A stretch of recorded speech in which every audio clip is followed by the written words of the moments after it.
Assalamualaikum warahmatullahi wabarakatuh. Hari ini saya akan mempresentasikan tentang strategi marketing efektif untuk meningkatkan brand dan penjualan.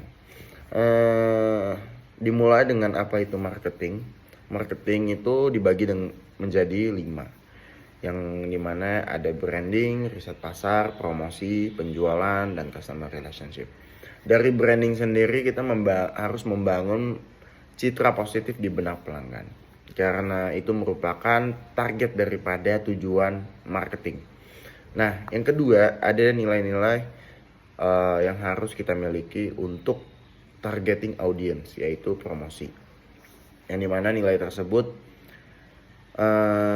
mendeliver produk untuk sampai kepada audience, dan ini sama ke poin ketiga yang akan menjalin hubungan panjang dengan customer sendiri. Yang poin ketiga ini adalah customer relationship. Nah, poin keempat ini sangat semua berkesinambungan, yang dimana ini mendorong konversi dari prospek menjadi pembelian. Yang nanti ini akan masuk kepada poin penjualan, yang prospek tersebut akan menjadikan penjualan, dan terakhir masuk ke riset pasar. Dari riset pasar kita akan memahami kebutuhan dan perilaku konsumen.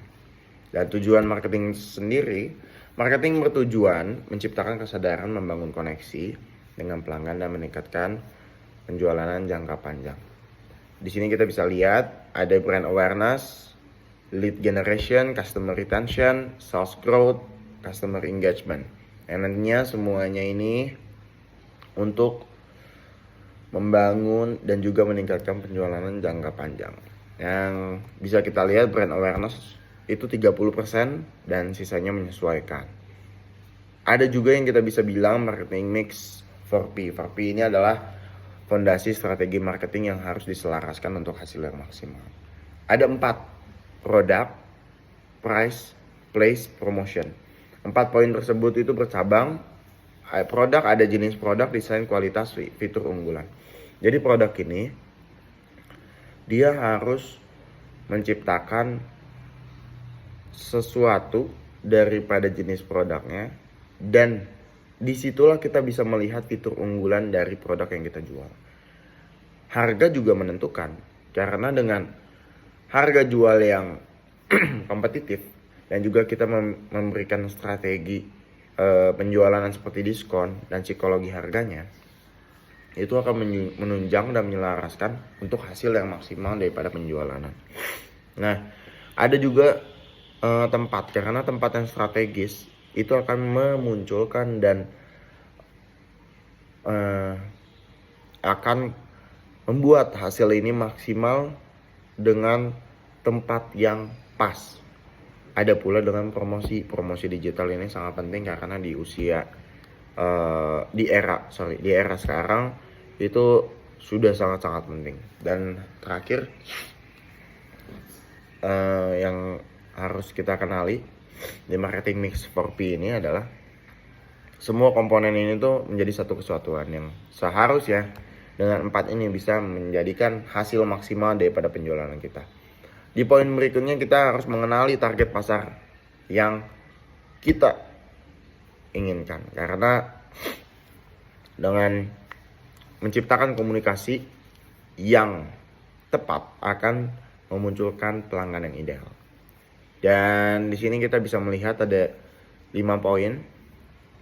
Yang pertama nama persona, demografi, psikografi, pain point, solusi produk. Jadi sebenarnya di sini tuh kayak BMC-nya aja pada umumnya. Cuman di sini lebih tepatannya kita specifically mengenal siapa pelanggan ideal kita. Nah, di bawahnya ada customer journey map, bisa kalian lihat. Ini tuh untuk membantu menciptakan strategi di setiap tahapan funnelnya. Nah,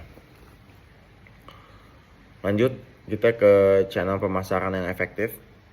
Di sini kita bisa melihat marketing yang tepat dan untuk yang sangat penting untuk efisiensi biaya dan menjangkau audiens target.